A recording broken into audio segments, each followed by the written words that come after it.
तन मन धन सब रिलैक्स हो रहा है। देखो, सुबह आप योगा करते हो, फिर ध्यान करते हो, फिर गीता का अध्ययन करते हो। जीवन सफल हो गया सबका। बस ऐसे ही बने रहो। मैम आपकी कृपा से, भगवान की कृपा। Good morning ma'am. Good morning सबको। Good morning. Good morning ma'am. जय Shri Krishna ma'am. Good morning ma'am. गीताचार्य श्री कृष्ण परमात्मा को कोटि कोटि आत्म प्रणाम। अर्जुन जी को कोटि कोटि आत्म प्रणाम। वेद व्यास भगवान जी को कोटि कोटि आत्म प्रणाम। श्री गणेश जी को कोटि कोटि आत्म प्रणाम। गीता माता को कोटि कोटि आत्म प्रणाम।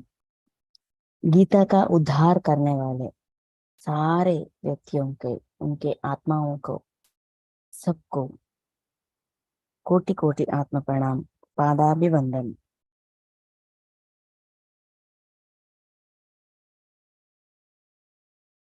ओके मास्टर्स, आज हम श्रीमद् भगवत गीता तीसरा अध्याय कर्म योग में 20 अब तक 29 श्लोकों को कंप्लीट किया है, हमने पूरा किया है, अध्ययन का पूरा हुआ है।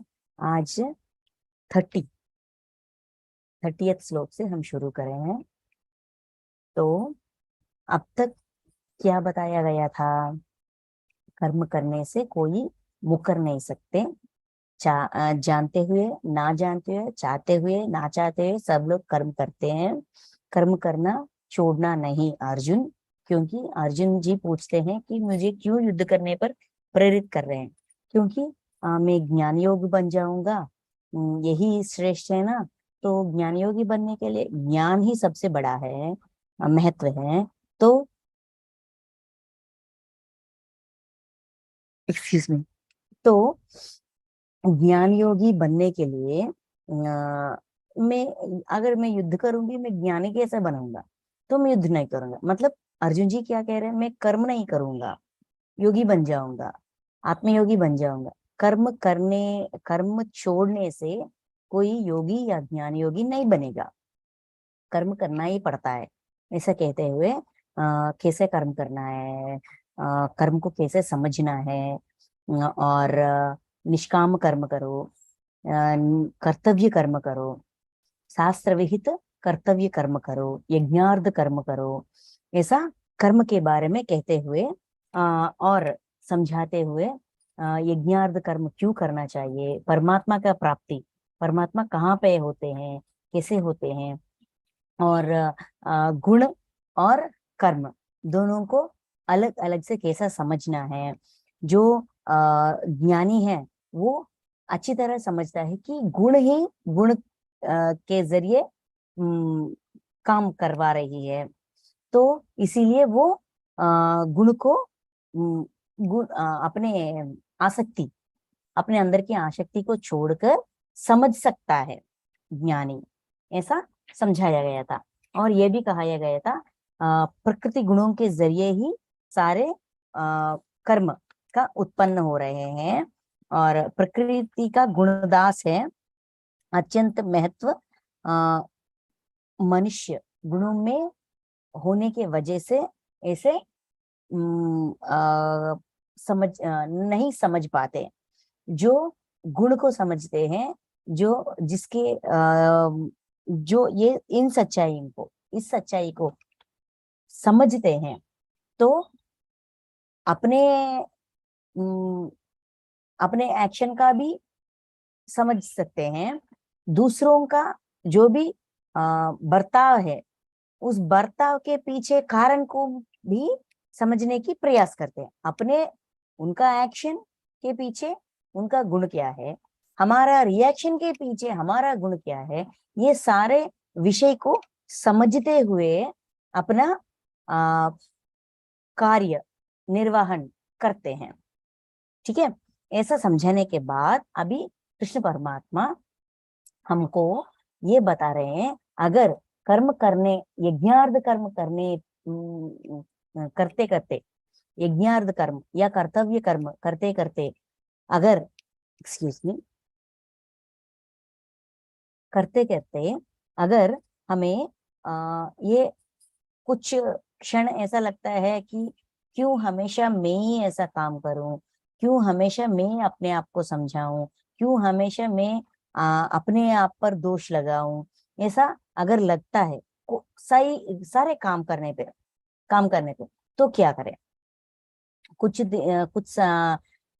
स्थिति ऐसा उत्पन्न होती है कि मैं ही गलत हूं क्या, ऐसा हमारा विचारण होती है, लगती है ऐसा। तब मुझे 30th श्लोक देखिए, मुझ अंतर्यामी परमात्मा में लगे हुए चित्त द्वारा समर्पण कर्मों को मुझ में अर्पण करके आशा रहित, ममता रहित और संताप रहित होकर युद्ध करो। मतलब सारे कर्मों को मुझको अर्पित करो। इस श्लोक को आधार करके सब हम ऐसे समझने लगे कि जो भी काम करे कृष्णार्पण या रामार्पण या ऐसा भगवान को अर्पण, ऐसा समझते, ऐसा करने से सारे कर्म निष्काम हो जाएंगे, निष्काम कर्म हो जाएंगे, मतलब सच्चे कर्म हो जाएंगे, ऐसा हम समझते। बस मुंह से ये बात ये ऐसा कहने से हो जाएगा, ऐसा हम समझने लगे। लेकिन यहाँ आंतर्य कुछ और है। आंतर्य ये है कि सच्चाई को देखो, सब में भगवान प्रस्तुत है, स्थित है, सारे व्यक्तियों पर भगवान प्रस्तुत है, वो है। तो उस व्यक्ति को उस रूप से देखने के बजाय उस व्यक्ति को, अपने आप को या किसी और को, सारे जीव जंतुओं को भगवान के रूप समझकर देखेंगे तो हमें ऐसा भावना ही हमारी अंदर ऐसा भावना ही उत्पन्न नहीं होगी जैसे कि मैं ही गलत हूं क्या, नहीं, ऐसा नहीं होगा। इसीलिए अगर तुमको यज्ञार्थ कर्म करने पे दिक्कत है तो ऐसा समझ लो कि भगवान के लिए काम कर रही हो। जो सामने वाला है वो भगवान है, ये तो सच है। लेकिन हम ऐसा, हमारी सोच ऐसा नहीं चलती ना, उसके रूप को देखते हैं और वो भगवान है ये हम स्वीकार नहीं कर सकते। कुछ कुछ क्षण में, कुछ कुछ विषयों में, कुछ परिस्थितियों में, तो हमेशा हमारी अंदर ऐसा ऐसी भावना होनी चाहिए कि मैं भगवान के लिए कर रही हूँ, मैं भगवान हूं और मैं भगवान के लिए कर रही हूँ। ऐसा समझने से मुझे अंतर्यामी परमात्मा में लगे हुए चित्त द्वारा, मतलब हमारी चित्त में, हमारी सोच में, हमारी मन में, हमारी बुद्धि में भगवान को स्थापन करने से, मतलब भगवान हमेशा हर जगह प्रस्तुत है, ये सच्चाई को स्थापित करने से हमारे चित्त में, अंतर्यामी परमात्मा को अपने चित्त में स्थापित करने से हमारी सोच कर्मों में मुझे अर्पण करो, ऐसा स्थापित करने से हमें ऐसा नहीं लगेगा इनके लिए मैं क्यों करूं, इसके लिए मैं क्यों करूं, ये ऐसा करूं, ऐसा क्यों करूं, वैसा क्यों करूं, ऐसा सोच विचार, संदिग्ध अवस्था, क्या कहते हैं, डाउटफुल मेंटालिटी, ऐसा क्या, ऐसा क्यों, ऐसा वैसा क्यों, ऐसा डाउटफुल मेंटालिटी से हम बाहर आ सकते हैं। क्योंकि हम अपने अंदर भगवान को स्थापित करने से, अपनी अंतर्यामी परमात्मा ही है, चैतन्य परमात्मा की ही रूप है, इस सच्चाई को अपनाने से, सच हमेशा वैसा ही है, लेकिन दिक्कत यहाँ आती है कि हम अपनाते हैं कि नहीं, हम सच्चाई को सच्चाई के रूप में देखते ही कि नहीं, सच को सच मानते ही नहीं, मानते हैं कि नहीं। यहाँ इसकी वजह से प्रश्न उत्पन्न होती है, इसकी वजह से दुविधा उत्पन्न होती है। तो ये दुविधा को कैसे दूर करें? अपने अंदर परमात्मा को स्थापन करने से, भगवान को स्थापन करने से। मतलब हमें सबको किसी एक मूर्ति, एक रूप, एक भगवान से लगाव होती है, अच्छा लगने लगते हैं, है ना। उस भगवान को अपने अंदर स्थापित करना पड़ता है। हम सोचते हैं ये मेरी भगवान है, ये मेरी भगवान है, सोचते हैं, लेकिन अपनाना चाहिए। ऐसा अपनाने से अपने चित्त में परमात्मा को स्थापन करने से सारा काम, जो भी कर्म हम करते हैं, भगवान को अर्पण हो जाते हैं। कैसे अर्पण हो जाते हैं? क्योंकि हमारी दृष्टि बदल जाती है। ये कैसा होगा? ये 31 में कहा गया है, ठीक है। और क्या कह रहे हैं? आशा रहित, ममता रहित, संताप रहित होकर युद्ध करो। आशा, ममता, संताप सब कुछ छोड़ दो, यहाँ युद्ध करो, ऐसा प्रेरित कर रहे हैं। युद्ध कहाँ, किस लेवल पे हो रही है? यहाँ 2 तरह की युद्ध हो रही है। एक क्षेत्र में, कुरुक्षेत्र में, जो लोगों के बीच होने वाले भौतिक युद्ध, लेकिन इससे ज्यादा और तेजी से अर्जुन जी के हृदय में युद्ध हो रही है।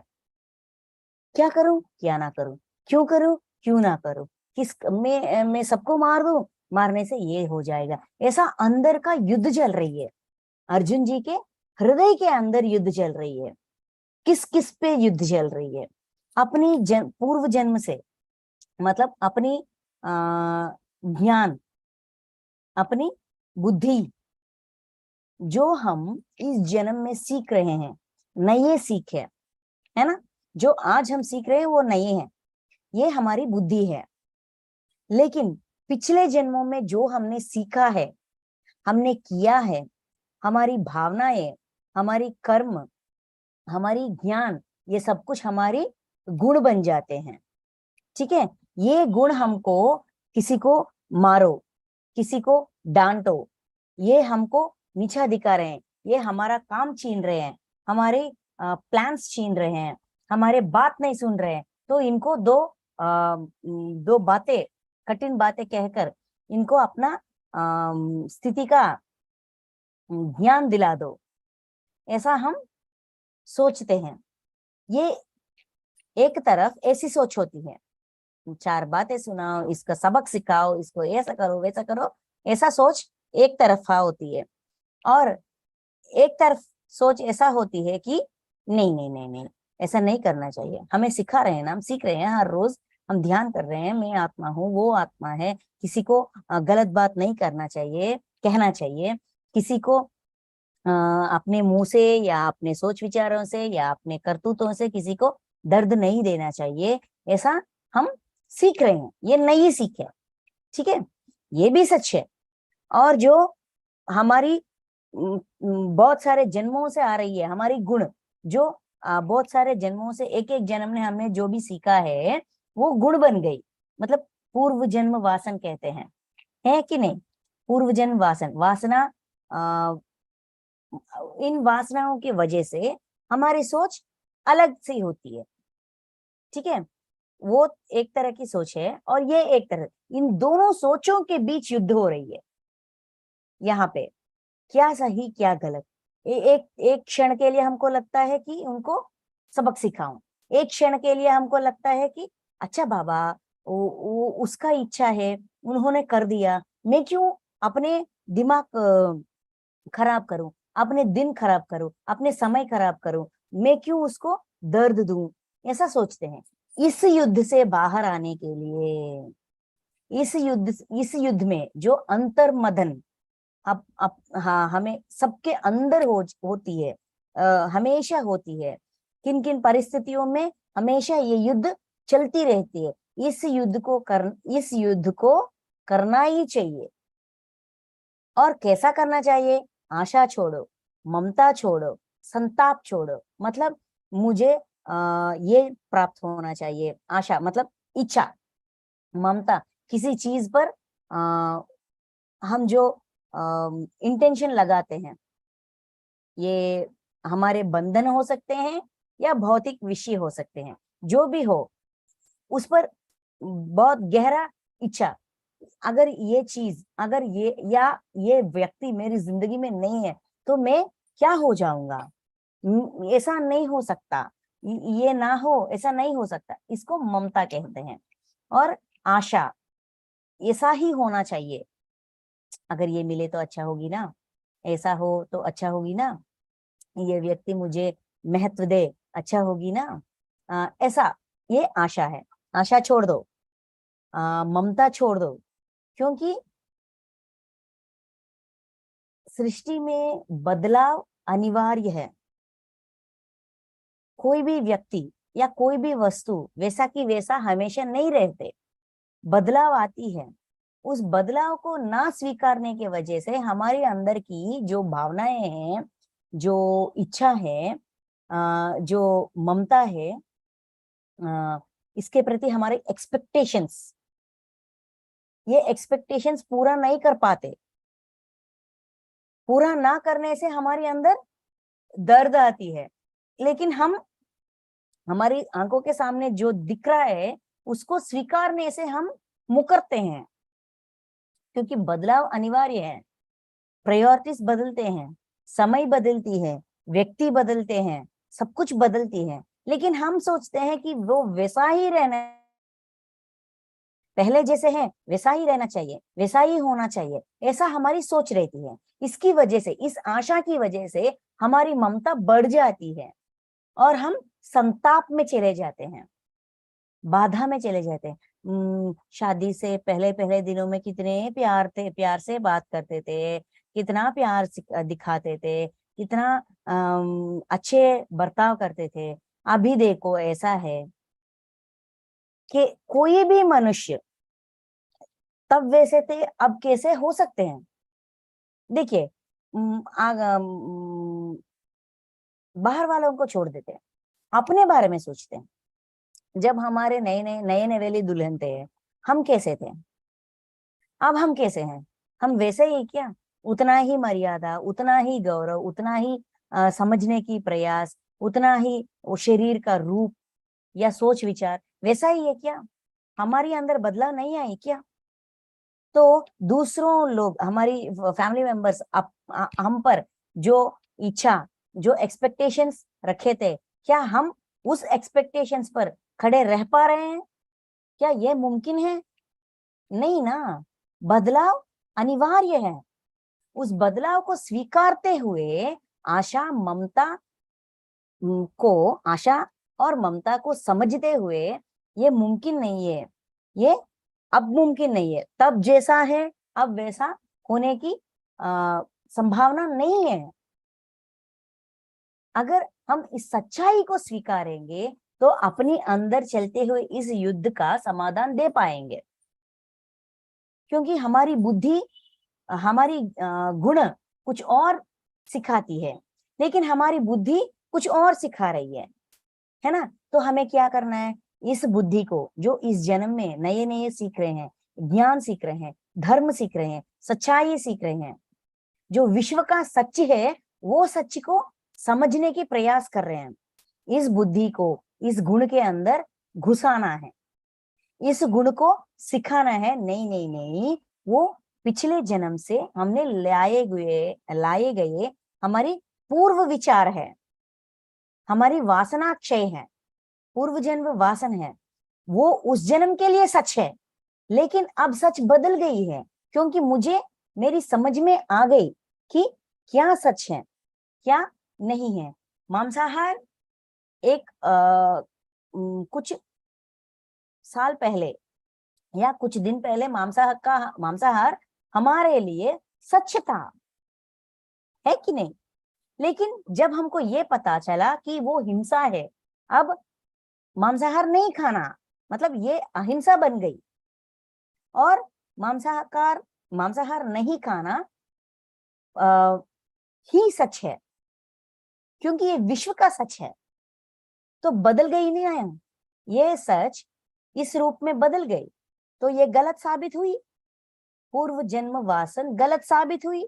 तो बताना चाहिए, समझाना चाहिए कि नहीं नहीं नहीं नहीं, वो गलत है, वो हिंसा है, नहीं करना चाहिए, किसी प्राणी का प्राण नहीं लेना चाहिए, तब के लिए वो सच था। लेकिन अब मैं बदल गई हूँ, असली सच्चाई को मैं मानने पर अपने आप को सिखा रही हूँ। तो तुम भी बदलो, अपने खुद की गुण को हमें इस बुद्धि के जरिए बदलना है, नए रूप देना है। तो ये युद्ध अनिवार्य है, ये युद्ध चल रही है, तो ये युद्ध चलना ही पड़ेगा। इस युद्ध से हम बता रहे हैं, अपने आप को सिखा रहे हैं, अपने अंदर जो जीवात्मा है उसके अंदर ये डेटा है, ये इंफॉर्मेशन के है कि जो इंफॉर्मेशन अपने पूर्व जन्म से आ रही है वो अपनी जीवात्मा के अंदर है। हम नए नए ज्ञान जो सीख रहे हैं, ये बुद्धि को अपने अंदर जो जीवात्मा है उस बुद्धि से इस बुद्धि को उसके अंदर घुसाना है, घुसाकर समझाना है कि ये गलत है और ये सही है। उस समय के लिए वो सच था, लेकिन समय बदल गई, मेरी जन्म बदल गई और इस जन्म में मैं नई सीख रही हूँ। ये सीख सच्ची है, ये विश्व का सच है। तो इस सच्चाई को तुम्हें भी अपनाना चाहिए, क्योंकि ये अनुभव पूर्वक अपनी इस जिंदगी का सच बन गई, ज्ञान बन गई। बुद्धि के जरिए जो ज्ञान हम सीख रहे हैं, इस ज्ञान को अपने गुण के अंदर घुसाना है, गुण को बुद्धि के रूप में बदलना है। ये हमारा उत्तरदायित्व है। ये कैसा होगा? इस युद्ध से ही होगा, अंतर मदन, अंतर युद्ध से ही अब का गुण, अब का बुद्धि गुण को बदलेगी और गुण को भी बुद्धिमान बना देगी। अपने जीवात्मा के अंदर जो भी गुण है, सारे गुण को बुद्धिमान बना देगी। इसीलिए ये युद्ध अनिवार्य है। ये युद्ध करो। कैसे करो? आशा रहित, ममता रहित, संताप रहित युद्ध करो, ऐसा सिखा रहे हैं, बता रहे हैं। ठीक है, क्यों करना चाहिए? अच्छा बाबा ठीक है, मेरी गुण में कुछ खोट है, ये पूर्वजन्म वासन से आई है, अब मैं नए नए ज्ञान सीख रही हूँ, तो मुझे युद्ध क्यों करना चाहिए? क्योंकि दोष दृष्टि को निकालने के लिए। देखिए 31, एक्सक्यूज मी मास्टर्स, जो कोई मनुष्य दोष दृष्टि से रहित और श्रद्धा युक्त होकर मेरे इस मत का सदा अनुसरण करते हैं, वे भी संपूर्ण कर्म से छूट जाते हैं। अपने कर्म चक्र से हमें बाहर आना चाहिए। तो हमारे अंदर की दोष दृष्टि, दोषों को देखना, सब में दोष को, सिर्फ दोष को ही, गलतियों को ही देखने की इस दृष्टि की वजह से हम गलत काम, हमारी सोच विचार ऐसा हो रहे हैं। जो कोई मनुष्य, देखिए यहाँ कृष्ण परमात्मा अर्जुन जी के सारे डाउट्स को, क्या कहते हैं, शंका को, सारे शंकाएं को बहुत प्यार से, बहुत अच्छी तरह से, जैसे कि किसी पर भी तुम ऐसा हो, तुम वैसा हो, तुम्हें ऐसा नहीं होना चाहिए, तुम्हें ऐसा नहीं करना चाहिए, ऐसा दबाव नहीं डाल रहे। सच्चाई को बहुत सुंदर तरीके से, बहुत प्यार से, बहुत अच्छे तरीके से सामने रख रहे हैं। और ये भी कह रहे हैं कि ये मेरी इच्छा, ये मेरी ओपिनियन है, सृष्टि में ऐसा है, ऐसा बता रहे हैं, ना कि उन पर दबाव डाल रहे, तुम्हें मानना ही चाहिए, तुम्हें स्वीकारना ही चाहिए, ऐसा दबाव नहीं डाल रहे, बहुत प्यार से समझा रहे हैं। बहुत ये मुझे पूछ रहे हैं, ये जूनियर है, मैं सीनियर हूं, ऐसा अधिकार नहीं दिखा रहे हैं, सिर्फ प्यार दे रहे हैं, सिर्फ प्यार से ज्ञान बांट रहे हैं। और स्वीकारना है तो स्वीकारो, नहीं तो छोड़ दो, तुम्हारी इच्छा, ऐसा क्या कहते हैं, फ्रीडम, स्वेच्छा भी दे रहे हैं, सोचने की, अपने डाउट्स पूछने की, जो भी डाउट्स पूछा जाए उसका समाधान दे रहे हैं, कितना प्यार से सिखा रहे हैं, कितना प्यार से बता रहे हैं। हमें उन श्लोकों के जरिए, श्लोकों में शब्दों के जरिए ये बहुत अच्छी तरह हमको समझ में आ रहे हैं, है ना। यहाँ भी क्या कह रहे हैं, देखो, देखिए, युद्ध करो, अपना आशा ममता सबको छोड़कर युद्ध करो, भगवान को कर रहे, भगवान के लिए कर रहे हैं ऐसा समझो। अपनी सोच विचार हमसे प्रतिवाद कर रहे हैं, फाइटिंग कर रहे हैं, तो उनको ऐसा समझो कि मैं भगवान के लिए कर रही हूँ, क्यों मुझसे युद्ध कर रही हो, क्यों मुझसे विभेद कर रही हो अपने आप से। हमारी अंदर की भावना हमसे हमें रोकने की प्रयास करते हैं, हमसे युद्ध करते हैं। अपने भावनाओं को ठंड करने के लिए, समझाने के लिए भगवान के लिए कर रहे हो ऐसा समझो, ठीक है। उसके बाद, जो कोई मनुष्य दोष दृष्टि से रहित और श्रद्धा युक्त होकर मेरा इस मत का सदा अनुसरण, यहाँ मत की मतलब कोई धर्म नहीं, मत मतलब यहाँ सब्जेक्ट, जो भी सब्जेक्ट, जो भी ज्ञान यहाँ दिया जा रहा है, कौन सा ज्ञान दिया जा रहा है, कर्म सिद्धांत का, कर्म तत्व का जो भी ज्ञान दे रहे हैं, दिया जा रहा है, उस ज्ञान को जो भी व्यक्ति आचरण, अनुसरण करते हैं, इस ज्ञान को अपनाते हैं, कर्म सिद्धांत को अपनाते हैं, इसके जरिए जो भी इसका तत्व है, कर्म सिद्धांत का जो भी तत्व है, इस तत्व को अपनाकर अनुसरण करते हैं, वो अपनी अंदर की दोष दृष्टि को निकालते हैं और श्रद्धायुक्त, श्रद्धा पूर्वक करते हैं, क्योंकि दोष कहीं पे नहीं है। हमेशा वंशी सर, पत्री सर कहते हैं, सृष्टि में कोई दोष नहीं है, दोष अगर है तो सिर्फ दृष्टि में है। वही बात यहाँ प्रूफ मिल रहा है, कृष्ण परमात्मा भी कह रहे हैं, अपने दृष्टि में जो भी दोष है निकाल दो।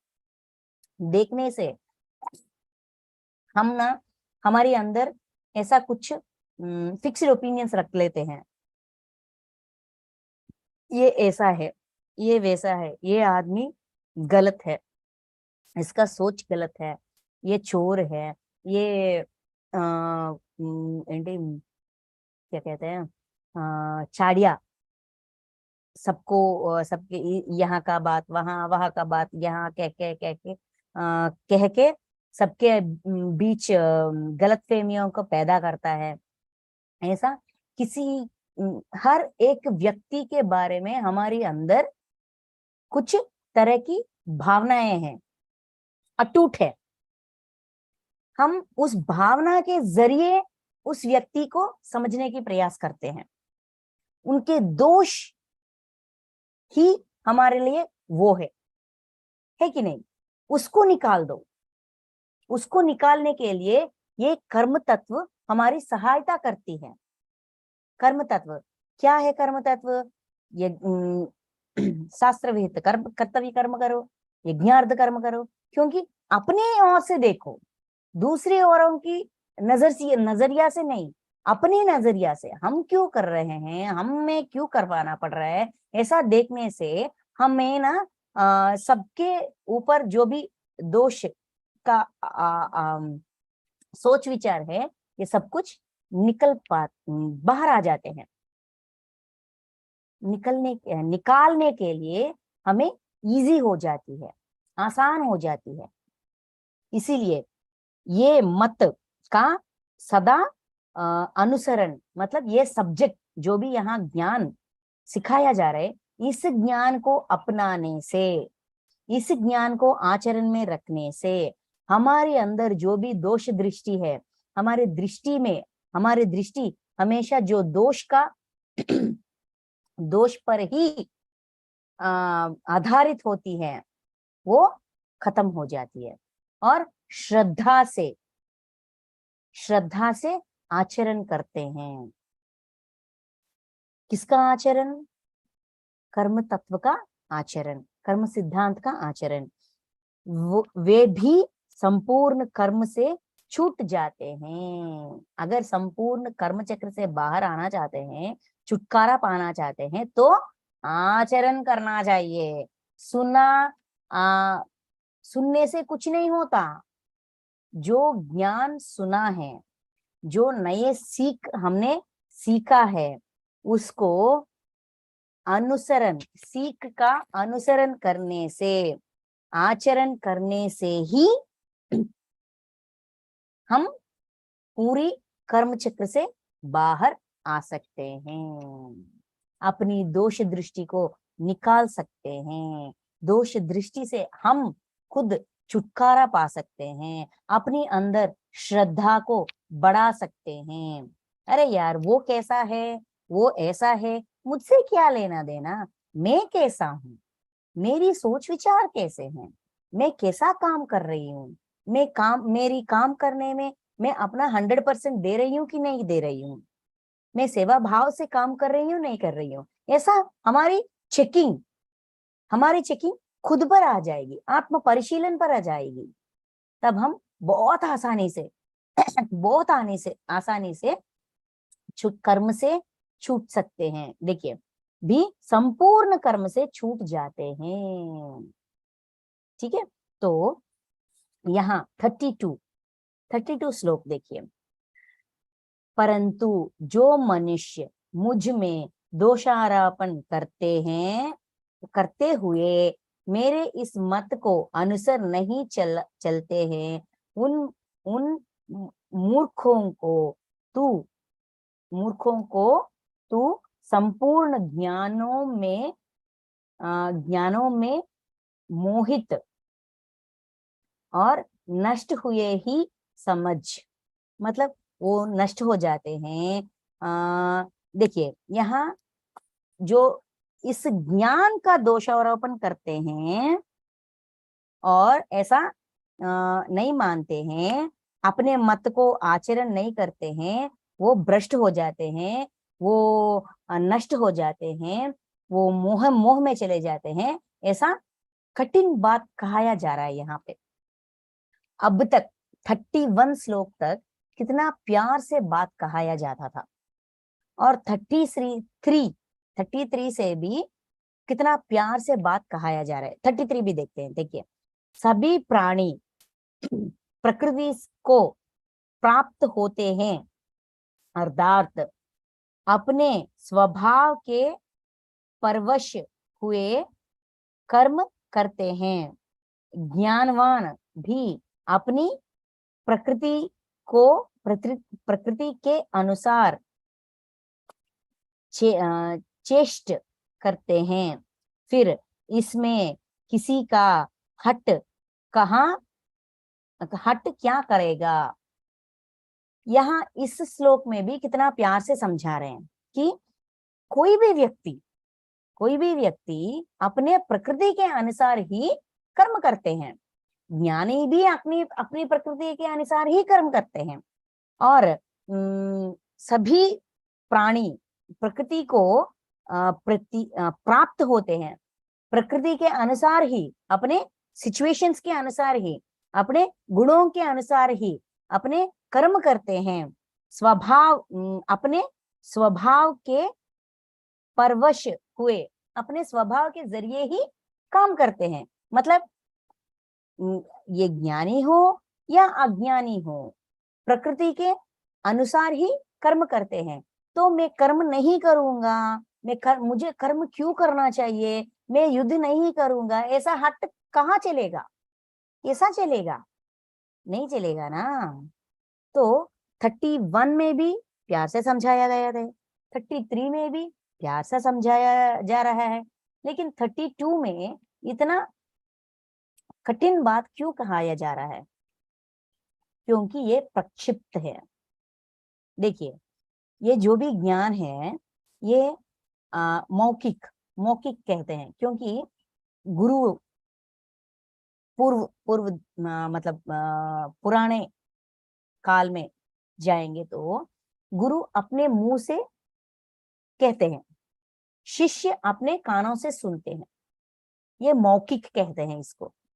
ठीक है, तो ऐसा सुना, कहाया गया, सुनाया गया और कहाया गया और सुनाया गया, ऐसा इस ज्ञान का प्रवाह उस समय से इस समय तक आता आता आता आता रहता था। तब से कुछ प्रिंट मीडिया या यूट्यूब या ये सब कुछ नहीं थे। जो जैसी बात कहाया गया है वो वैसा ही प्रस्तुत हो, ऐसा अब ऐसा सुविधा है, तब वैसा सुविधा नहीं था। तो जो भी कहते हैं उसके बीच में एडिंग्स हो जाते थे, मिलन हो जाते थे, ऐड करते थे। कोई कृष्ण भक्त, कृष्ण को बहुत अटूट से प्यार करने वाला, ये कह रहा है कृष्ण की भक्ति को, कृष्ण का कहाया गया बात को कोई ने आचरण नहीं किया तो वो नष्ट हो जाएगा, वो भ्रष्ट हो जाएगा। ये कल्पित श्लोक है। यहाँ भगवत गीता में कुछ कुछ अध्यायों में कल्पित श्लोक होते हैं जो किसी ने लगा दिया बीच में, ठीक है, ऐसा मेरी मानना है। क्योंकि कृष्ण परमात्मा कभी भी किसी को कठिन बातें कहा है, किसी के ऊपर दोषारोप किया है, तुम नष्ट हो जाओगे, तुम भ्रष्ट हो जाओगे, मेरे बात नहीं मानोगे, तुम ऐसा हो जाओगे, ऐसे बात उन्होंने कभी नहीं किया। इस गीता में भी इस प्रकार की श्लोक अब तक तो नहीं थे। सांख्य योग में देखिए कितना प्यार से समझाया गया था, है ना। तो इसीलिए मेरी मानना यह है कि 32 ये श्लोक प्रक्षिप्त है, मतलब इसको इस गीता में ऐड किया गया है, ठीक है। इसीलिए 32 श्लोक एक प्रक्षिप्त है, एक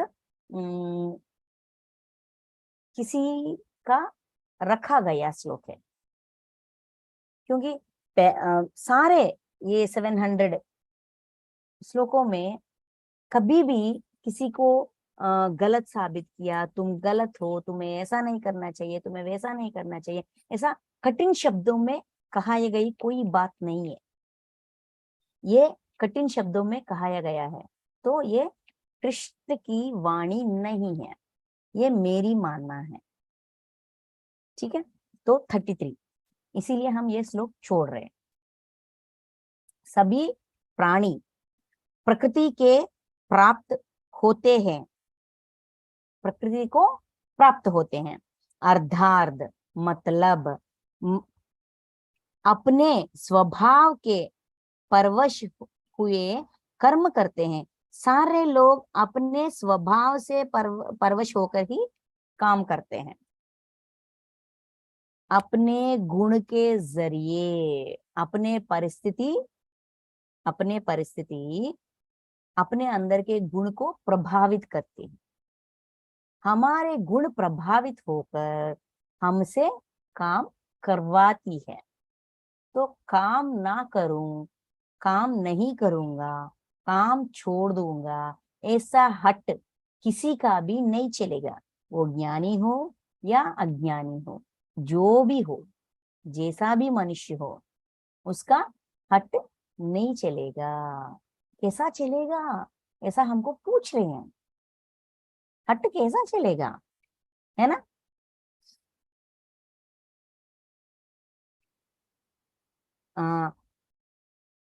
ज्ञानवान भी अपनी प्रकृति के अनुसार चेष्टा करता है। ज्ञानवान भी अपने ज्ञान, वो ज्ञानी बन गया है, उसको पता है क्या सही क्या गलत।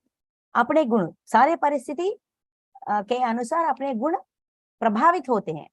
जो गुण प्रभावित होते हैं उस गुण के अनुसार ही वो काम करता है।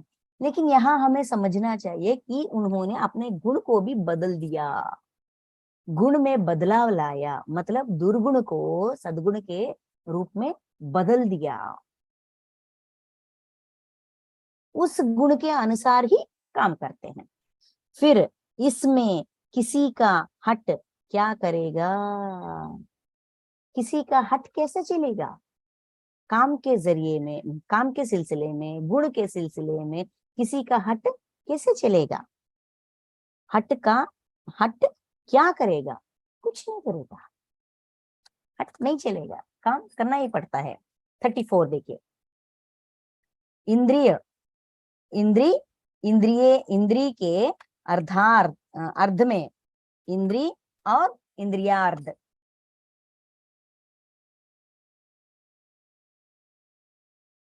अर्थात प्रत्येक इंद्री के विषय में राग और द्वेष छिपे हुए स्थित है। मनुष्य को उन दोनों के वश में नहीं होना चाहिए, क्योंकि वे दोनों ही इसके कल्याण मार्ग में विघ्न करने वाले महान शत्रु हैं। महान शत्रु, किसी का भी महान शत्रु कौन है? राग और द्वेष।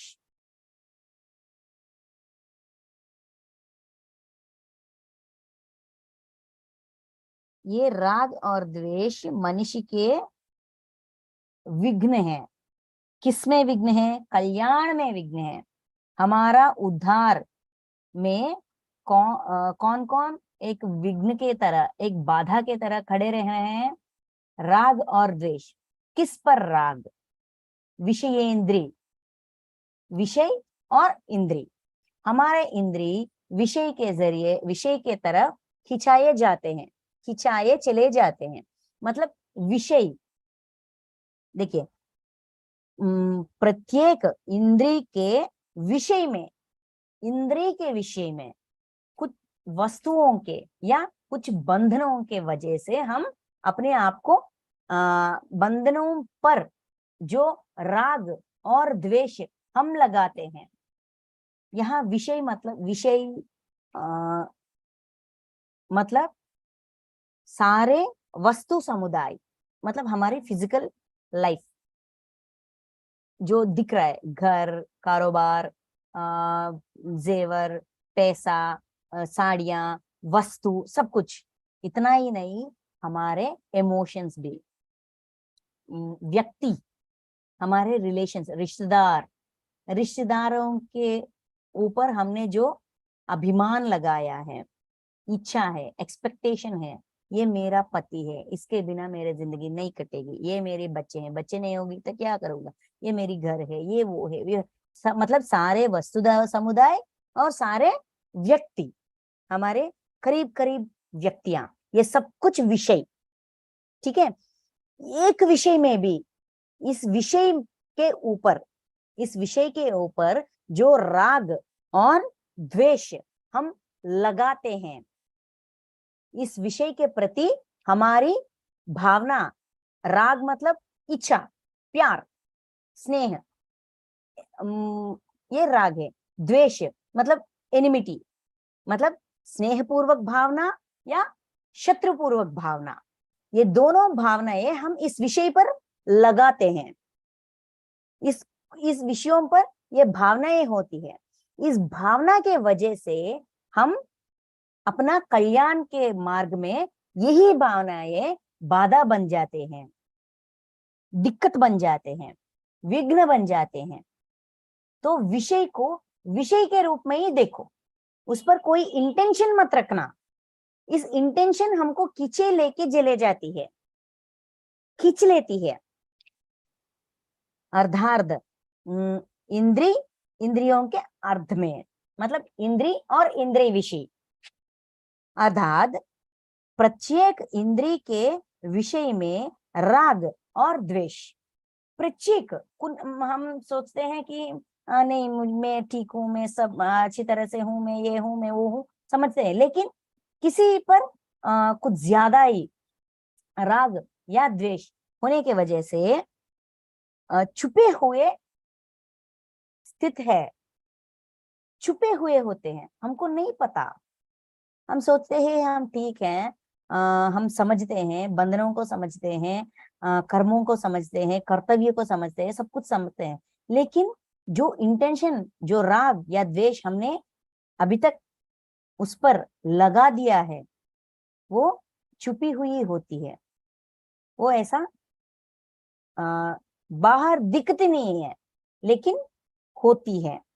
मनुष्यों को उन दोनों के विषय में नहीं होना चाहिए। राग और द्वेष मनुष्यों को होना नहीं चाहिए, विषयों पर राग द्वेष नहीं होना चाहिए। क्यों नहीं होना चाहिए? क्योंकि वे दोनों ही इसके कल्याण मार्ग में विघ्न करने वाले महान शत्रु हैं। मनुष्य का कल्याण में, अपने खुद का कल्याण में वो बहुत गहरी बाधा डालते हैं, रुकावट बन जाते हैं। हम आगे बढ़ना चाहते हैं, हम सब कुछ समझना चाहते हैं, लेकिन इसका मोह जो हमारी अंदर है वो हमें आगे बढ़ने नहीं देती, रोक लेती हैं। और 35, अच्छी प्रकार आचरण में लाए हुए दूसरे के धर्म से गुण रहित भी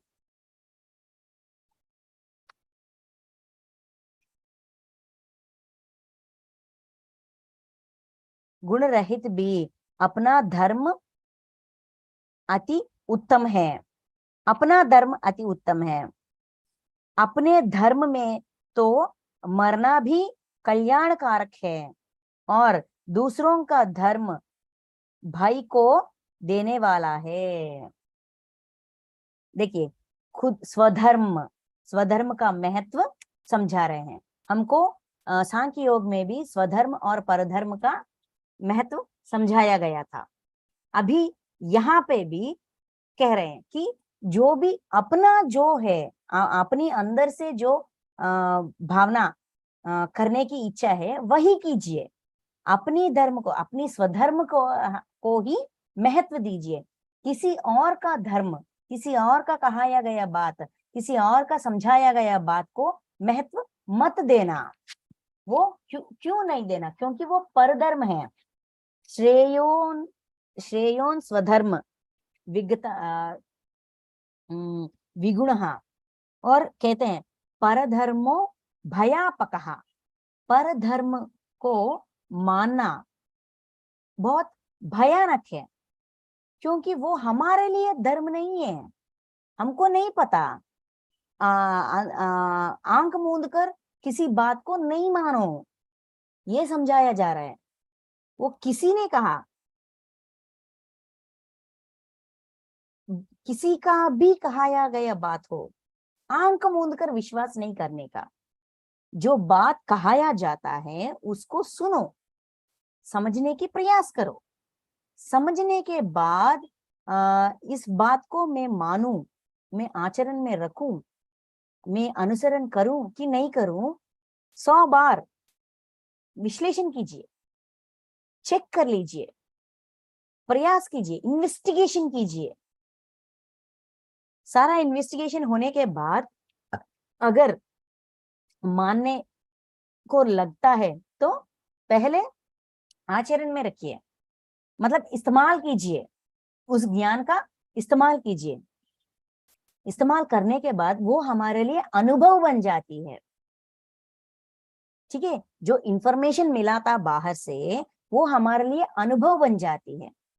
इस अनुभव के जरिए उसको ज्ञान के रूप, अनुभव ज्ञान के रूप में बदलाव करने से, बदलाने से वो हमारे लिए स्वधर्म बन जाती है। तब तक वो परधर्म है। अनुभव पूर्वक ही स्वधर्म बन जाती है। इसीलिए परधर्म मत अपनाओ, स्वधर्म ही निभाओ। स्वधर्म निभाते निभाते मरना भी अच्छा है। आंख मूंद कर परधर्म को अपनाने से, आंख खोलकर जो भी स्वधर्म है उसे अपनाना अच्छी बात है। स्वधर्म को अपनाने से अपनाते अपनाते प्राण छोड़ना भी ठीक है, लेकिन परधर्म को अपनाना बहुत, इससे भी ज्यादा भयानक है। ये समझा रहे हैं। क्यों समझा रहे हैं? क्योंकि हम ना, किसी ने कोई बात कहा है, आंख मूंद कर विश्वास करके अपना लेते हैं। उसके बाद कहते हैं मैंने बहुत गलत काम किया, इसकी बात को मानकर मैंने गलत काम किया, ये काम करके मैंने गलत काम किया, गलत किया, ऐसा पास्ट में जाकर अपने आप को कोसते हैं। यहाँ समय तो निकल गई, समय निकल गई, हम आगे आ गए, पीछा हुआ जो पीछे जो हुआ उसको कोसने से क्या होगा? कोई लाभ होगा क्या? नहीं ना। इसीलिए जो हमारे लिए सच है उसी सच पर खड़े रहना चाहिए। किसी और का सच उनके लिए सच है, क्योंकि उसका परिस्थिति अलग, मेरी परिस्थिति अलग, उसका जिंदगी अलग, मेरी जिंदगी अलग, उसका रिश्ता अलग, मेरी रिश्ता अलग,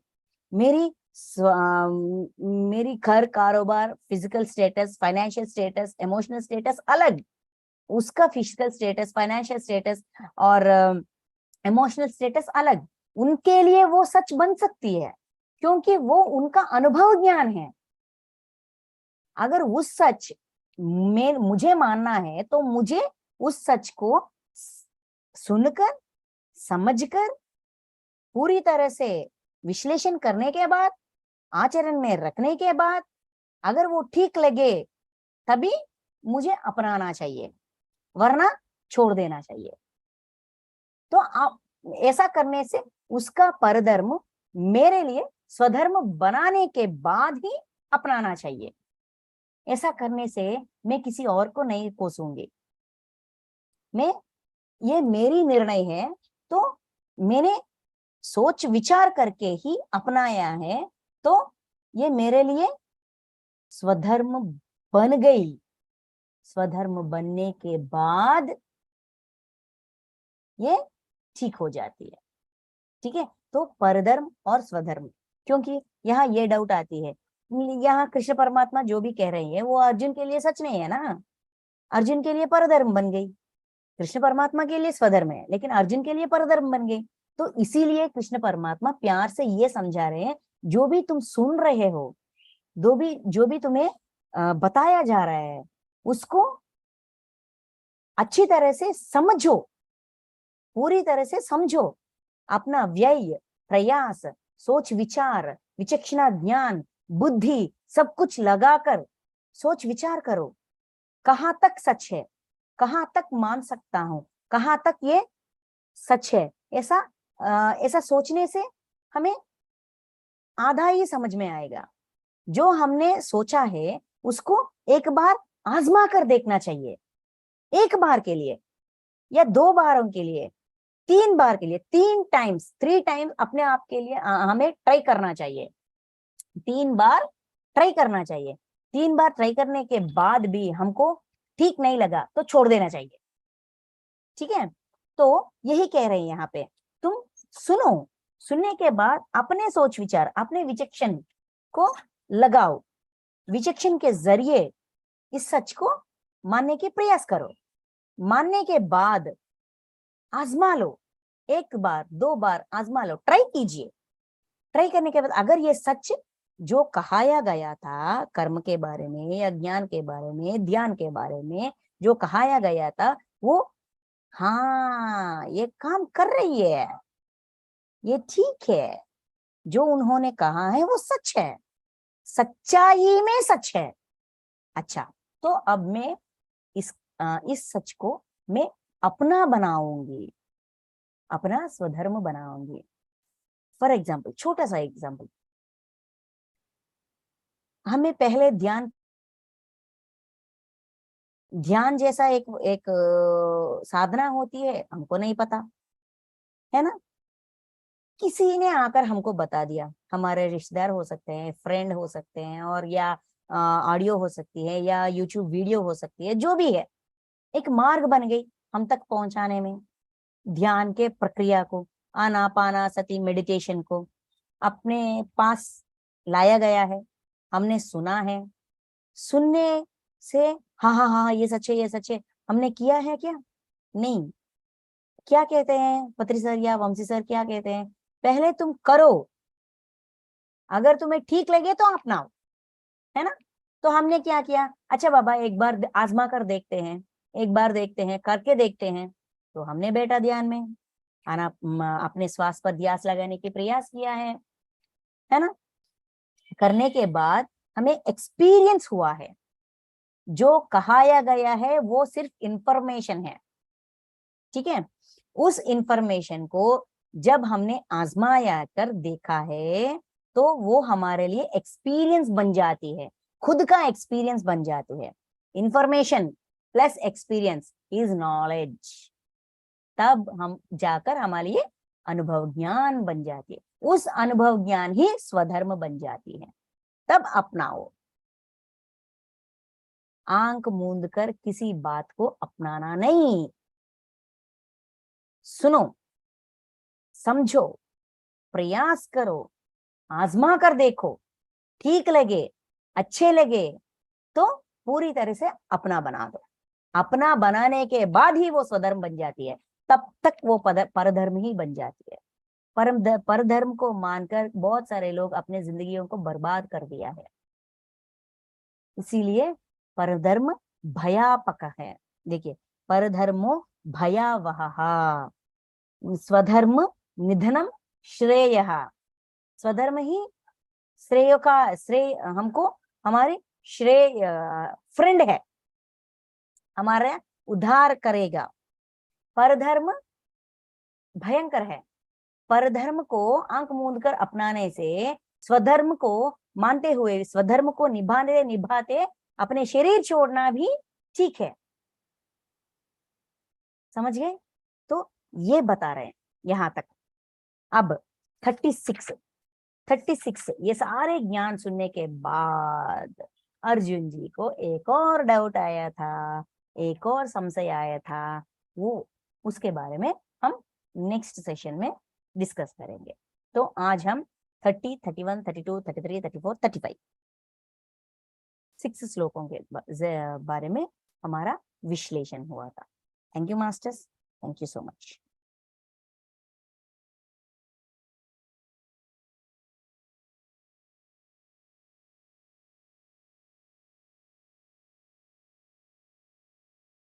अगर कोई डाउट हो तो, किसी को कुछ समझ नहीं आया तो बता सकते हैं। थैंक यू मनी मैम, बहुत सुंदर से आपने एक्सप्लेन किया। Thank you so much. Thank you ma'am. Thank you ma'am so much, बहुत अच्छा, बहुत अच्छा किया।